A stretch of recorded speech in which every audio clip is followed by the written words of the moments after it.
ये आकाशवाणी है। कार्यक्रम मंथन में प्रस्तुत है राष्ट्रीय खाद्य सुरक्षा अधिनियम के अंतर्गत मुफ्त खाद्यान्न उपलब्ध कराने पर चर्चा।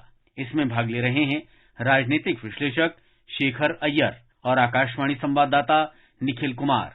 प्रधानमंत्री नरेंद्र मोदी की अध्यक्षता में हुई साल की अंतिम मंत्रिमंडल की बैठक में गरीबों को नए साल का तोहफा दिया गया। केंद्र सरकार ने मुफ्त राशन योजना को अगले 1 साल के लिए बढ़ा दिया है। शेखर जी, ये घोषणा करना कि 2023 दिसंबर तक जरूरतमंद लोगों को, जो करोड़ों लोग हैं, उनको मुफ्त में राशन की सुविधा मिलती रहेगी। आप किस नजरिए से देखते हैं इस पहल को? निखिल जी, ये न केवल ये राहत की बात है, एक प्रकार से सरकार की जो सोच है। पहले 2 कार्यक्रम चल रहे थे।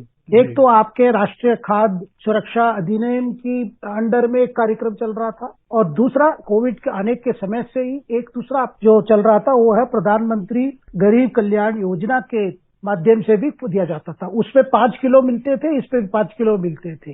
जो राष्ट्रीय खाद्य सुरक्षा अधिनियम, जो रेशन कार्ड होल्डर्स है, उनके लिए 5 किलो मिलता था एक सब्सिडी रेट में, यानी आपको चावल के लिए 3 रुपया पर किलो और 2 रुपया गेहूं के लिए, और जो कोर्स वैरायटी है उसके लिए 1 रुपया देना था। और ये जो 5 किलो आपको कोविड कार्यकाल से दिया जा रहा था वो बिल्कुल मुफ्त था, मतलब 5 किलो वैसे दिया जाता था। सरकार ने सोच समझ के एक तय किया है कि अभी ये दोनों चीजें प्रधानमंत्री गरीब कल्याण योजना में और जो दूसरी जो चल रही थी, जो राष्ट्रीय खाद्य सुरक्षा अधिनियम से जिसको कहते हैं अंत्योदय अन्न योजना, वो दोनों मिलकर अभी एक स्कीम हो गया है जिसपे बिल्कुल मुफ्त में इनको मिलेगा। 10 किलो मिलेगा, 5 किलो उस पे, और ये जो 5 किलो दोनों 10 किलो बिल्कुल उनको मिलता रहेगा, और पूरे साल पूरा 23 एंड तक मिलेगा।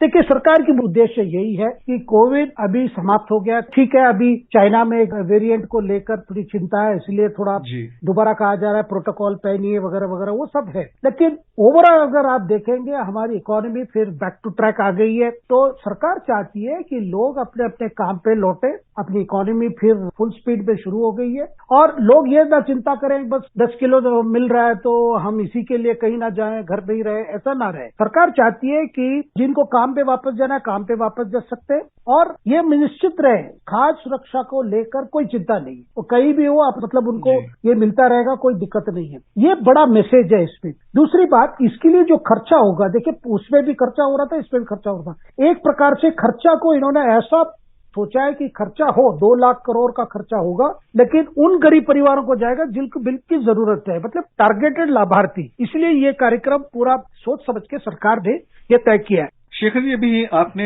जिक्र किया कि जो व्यक्ति जहां पर हो वहां राशन ले सकता है। अपने श्रोताओं को हम अगर बताएं तो 1 नेशन 1 राशन कार्ड की जो योजना हमारे देश में लाई गई, जिसमें देश के 36 राज्य शामिल हो चुके हैं, और अब कोई भी व्यक्ति कहीं भी जा करके अपने हिस्से का अनाज ले सकता है, या फिर जो अगर पूरा अनाज नहीं लेता है तो शेष अनाज जो है उसके घर वाले कहीं और भी ले सकते हैं। ये अपने आप में एक बहुत बड़ी पहल है भारत के लोगों के लिए। इस पर आपके क्या विचार हैं? बिल्कुल, आपने सही कहा। देखिए, पहले क्या होता था, रेशन कार्ड एक जगह का था और इनका काम मान लीजिए और कोई शहर में था, तो इनका हमेशा ये चिंता था, भाई उस शहर में मैं कैसे मैनेज करूं, किराए दूं, फिर खाने के लिए क्या करूं, बाकी खर्चे के लिए कहां से ले आऊं, ये सारा सोच। देखिए, अभी कम से कम ये जो सरकार की जो मूल सोच, अगर इस पे आप देखेंगे 3 चीजें थी। एक था जो अति गरीब है, जिसकी बहुत जरूरत है, उसके लिए इमीडिएट रिलीफ देनी चाहिए। दूसरी बात, सरकार के पास भी जो एफसीआई के माध्यम से जो प्रोक्योर किया जा रहा है, उस स्टॉक को भी किस तरह मैनेज करें, ये नंबर 2। नंबर 3, जो खाद अनेक समय पर वेस्ट होता था, गोदाम में पड़ा रहता था, वो वेस्ट ना हो। और जो अति गरीब जो है, जो अंत्योदय है, उनके लिए कम से कम एक मन में जो चिंता था ना, भाई अगला खाना कहाँ मिलेगा, ये जो लेकर जो चिंता है, वो चिंता दूर होनी चाहिए। अब सरकार ने जो सोच लिया है कि इससे देखिए वही 80 करोड़ के लोग जो उसमें बेनिफिट लेते हैं उसमें भी लेंगे, ये पूरे उनको कवर करता है वो। और दूसरी बात, ये चलता रहेगा, इसमें कोई कहीं भी दिक्कत नहीं है, स्कीम्स मर्ज हो चुके हैं। और देखिए, जब 2013 में जब राष्ट्रीय खाद्य सुरक्षा अधिनियम लाया गया था, उस समय यह था कि एक प्रकार से लीगल इनको लिए एक एंटाइटलमेंट बन जाएगा, ताकि कोई चिंता नहीं है। तो इसीलिए सरकार ने सोचा ये जो गरीब कल्याण योजना है और जो राष्ट्रीय खाद्य सुरक्षा अधिनियम है, देखिए वो एक्ट है, इसके अंदर लाने से क्या है, एक प्रकार से लीगल गारंटी भी हो जाती है। और उस समय के अनुसार जो कैलकुलेशन हुआ था वो ये था कि कम से कम अर्बन एरिया, शहरी इलाके में कम से कम 50% आबादी कवर हो जाएगी, और जो ग्रामीण क्षेत्र ले तो वहां पे 67% तक जा सकती है या 75% तक भी जा सकती है, इसमें कवर हो सकते हैं। देखिए इसमें दूसरी बात भी बनती है, देखिए जब आप गेहूं चावल ये सब अगर पूरा फ्री दे देते हैं, हर परिवार को मान लीजिए 10 किलो आप फ्री देते हैं, तो उनके लिए बाकी जो जरूरत है वो अपने कमाई से खरीद सकते हैं, इसके लेकर चिंता नहीं है, ये तो मिल रहा है। बाकी उनके घर में जो खर्चा होगा, मान लीजिए बाकी जो लेना हो, तेल लेना हो या दाल चीनी वगैरह लेना हो, उसके लिए पैसे उनके जो डाइवर्ट कर सकते हैं, एक प्रकार से ये भी सोच। और रेशन कार्ड को लेकर जैसे आपने अभी बात किया, देखिए अभी सिस्टम ये हो रहा है कि मतलब वन नेशन वन कार्ड, इसका मतलब कार्ड भी पूरा डिजिटल माध्यम से हर जगह रिकॉर्ड, हर जगह मिल जाएगा, कौन कहाँ क्या ले रहा है, उसी कार्ड के और बाकी परिवार और कहीं ले सकते हैं। एक प्रकार से जो अति गरीब के लिए सुविधा ऐसे मिले, उस सुविधा के लिए उनको ज्यादा तकलीफ ना लेना पड़े। देखिए बात क्या है कि रेशन कार्ड तो पहले से ही है, लेकिन उस राशन लेने के लिए भी जो तकलीफ उठाते थे ये परिवार, तो रेशन दुकान जहाँ पे वहीं जाके लेना हो, आप और कहीं हैं, इसके लिए आप वहां तक जाने की जरूरत नहीं है। तो पहले क्या था कि उसी दुकान में जाके लेना है, उसी डीलर से लेना है, हो सकता है उसमें काफी करप्शन की भी बात थी, भाई आप नहीं है तो वो चीजें बाहर बिक जाती थी, ये सारे कंप्लेंट्स बहुत थे। तो ये सब थोड़ा स्ट्रीमलाइन करके जो अति गरीब है उसके लिए जो भी कार्यक्रम है उन तक पहुंचना चाहिए, बीच में कोई मिडिलमैन नहीं, कोई मिडिल ये नहीं, और सीधा सरकार खर्चा, अभी 2 लाख करोड़ की बात हो रही है कि खर्चा होगा ये 2023 में, और जो 2 कार्यक्रम मर्ज करने के बाद कुछ बचावत भी होगी, वो भी इसी में खर्च होगी, ये भी बड़ी बात है। शेखर जी, आपने ये सारी बातें बताई हैं, मेरे मन में सवाल ये आ रहा है कि अगर हम पिछले कुछ समय को देखें और आज के समय को देखें तो जितना अनाज बर्बाद हो जाता था, जो चीजें खराब हो जाती थी या सही लोगों तक नहीं पहुंच पाती थी, आज सारी चीजें डिजिटल मोड में लाने के कारण, खासतौर पे आधार कार्ड से लिंक करने के कारण इसमें काफी बचत भी हो रही है, देश की इकोनॉमी में कहीं ना कहीं फायदा भी हो रहा है और सही लोगों तक सही चीज पहुंच भी रही है। इत्तेफाक रखते हैं आप इन बातों से? बिल्कुल, देखिए आधार कार्ड से ये करना मतलब और डुप्लीकेट नहीं है। हम कितनी बार ये बात सुने कि गोस्ट रेशन कार्ड, यानी रेशन कार्ड ऐसी नाम पर बना जाए जो व्यक्ति नहीं है, क्योंकि उनके नाम पे कार्ड बन जाते थे, रेशन ले लेते थे, सरकार से लेके बाहर बिक देते थे, मार्केट में आ जाता था, तो ये भी बड़ा गलत चीज था। और इसकी वजह से देखिए खाता में तो खर्चा हो रहा है कि भाई इतने खर्चे हम कर रहे हैं, लेकिन वहाँ गरीब तक अगर नहीं पहुंच रहा हो। और दूसरी बात देखिए हमें ये भी नोट करना है, सरकार लगातार मिनिमम सपोर्ट प्राइस चावल के लिए, गेहूं के लिए हर साल बढ़ाती है इनपुट कॉस्ट के हिसाब से।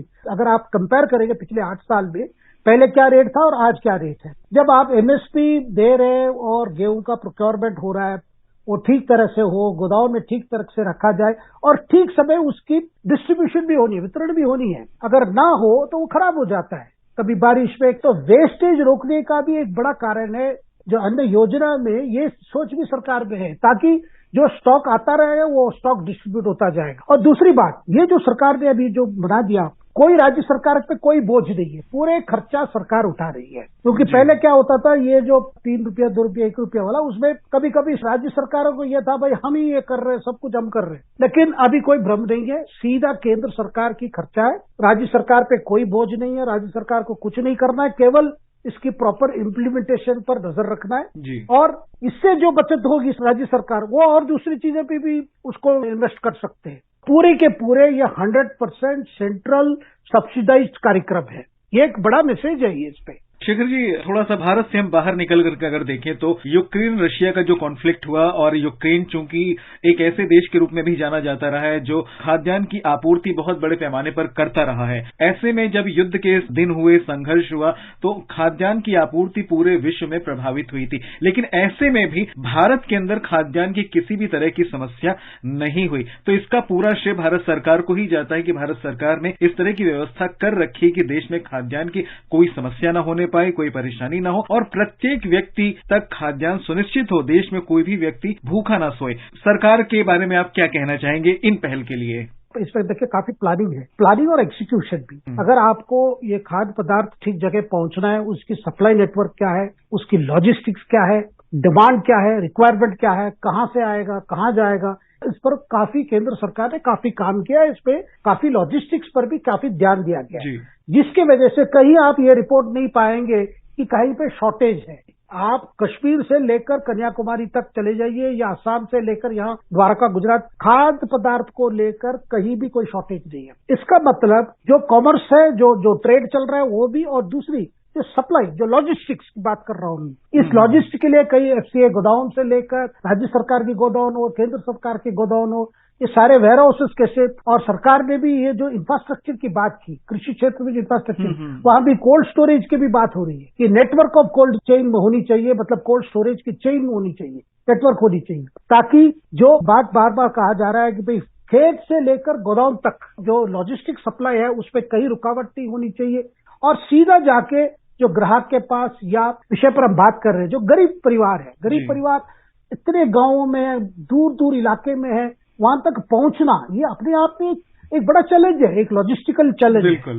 केंद्र सरकार ने तमाम कोशिशें की हैं और खाद्य सुरक्षा को सफलतापूर्वक बनाए रखा है, और केंद्र सरकार लगातार आम आदमी, खासतौर पे जो ऐसा वर्ग है जो कहीं न कहीं परेशान हुआ है कोविड के समय में, उन्हें भी खाद्यान्न की उपलब्धता सुनिश्चित की है। हालांकि कोविड हमारे देश में काफी हद तक खत्म हुआ, लेकिन इसके जो प्रतिकूल प्रभाव हमारे देश पर पड़े, कई कारणों से लोगों के मन में सुरक्षा की भावना भी आई, लेकिन उसके बावजूद भी सरकार ने लोगों को अनाज उपलब्ध कराया। तो इन सारी बातों के लिए कहीं न कहीं देश का किसान भी एक हमारे लिए बहुत ही उसकी महत्वपूर्ण भूमिका है। किसानों ने अपना सब कुछ पूरा दमखम लगाया और भारत को कहीं से भी अनाज की कोई कमी नहीं होने दी। आपके क्या विचार हैं इस पर? बिल्कुल, आपने सही कहा, हमारे किसान भाइयों की जो भूमिका रही है। देखिए, कोविड काल में जो 2 साल 20 से लेकर आप ले लीजिए 20, 21 और अभी 22 का भी देखिए, कोविड कार्यकाल में हमारी कृषि उत्पादन में कोई कमी नहीं आई, हर साल बढ़ता गया। इसका मतलब हमारे किसान कोविड के बावजूद खेत में लगे रहे, अपने काम करते रहे, जिसकी वजह से उत्पादन में कोई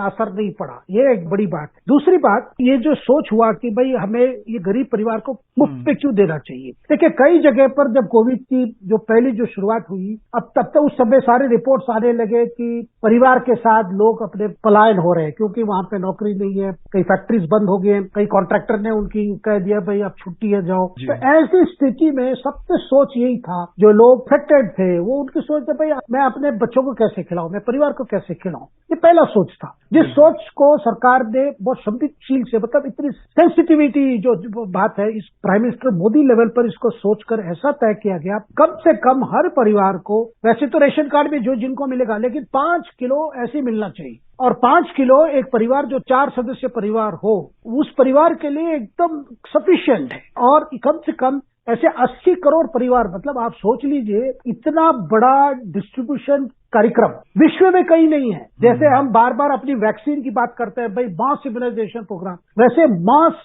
फ्री फूड डिस्ट्रीब्यूशन वाला जो कार्यक्रम था वो भी कहीं भी नहीं है विश्व में, कि 80 करोड़ परिवारों को आपने खिलाया। जो आपने जिक्र किया कि 80 करोड़ लोगों को राशन उपलब्ध कराना, देखा जाए तो संख्या की दृष्टि से कई सारे देश इसमें समाहित हो सकते हैं, और तैयारी की दृष्टि से अगर हम समझे तो सरकार के लिए ये कतई आसान नहीं रहा है। कई योजनाएं बनी हैं, कई पहल की गई हैं, और सरकार ने आधारभूत ढांचे के निर्माण में काफी पैसा भी खर्च किया है। सही मायनों में हम ये कह सकते हैं कि आत्मनिर्भर भारत का एक प्रतिरूप हमें इसमें नजर आता है। बिल्कुल, देखिए ये आत्मनिर्भरता इसीलिए है कि यही ये उत्पादन है, कोई बाहर से मंगाया नहीं गया। ऐसे भी एक समय था जब भारत में फूड शॉर्टेज था, जिसके लिए बाहर से मंगाना पड़ा था। आपको याद होगा अमेरिका से PL 480 अमेरिका ने कानून लाया था, ये गरीब देश के लिए अनाज बांटने के लिए, फूड ग्रेन्स देने के लिए उन्हें कार्यक्रम लाया था। उन दिनों और आज दिनों में फर्क देखिए आप, कितना फर्क हो गया।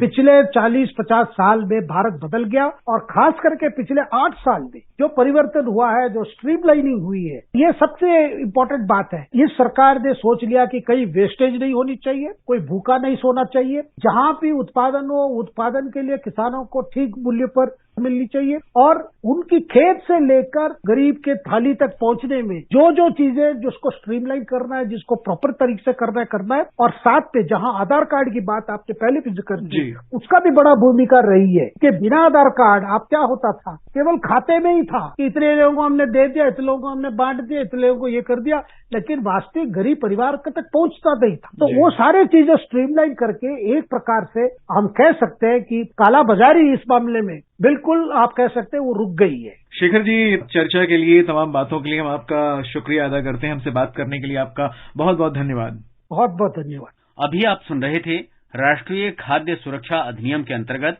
मुफ्त खाद्यान्न उपलब्ध कराने पर चर्चा। इसमें भाग ले रहे थे राजनीतिक विश्लेषक शेखर अय्यर, और आकाशवाणी संवाददाता निखिल कुमार। ये कार्यक्रम आकाशवाणी के समाचार सेवा प्रभाग द्वारा प्रस्तुत किया गया। इसे आप हमारे mobile app news on AIR और YouTube channel news on AIR official पर भी सुन सकते हैं। इस कार्यक्रम के संबंध में अपनी प्रतिक्रिया आप हमें ईमेल कर सकते हैं। पता है AIRNSDtalks@gmail.com।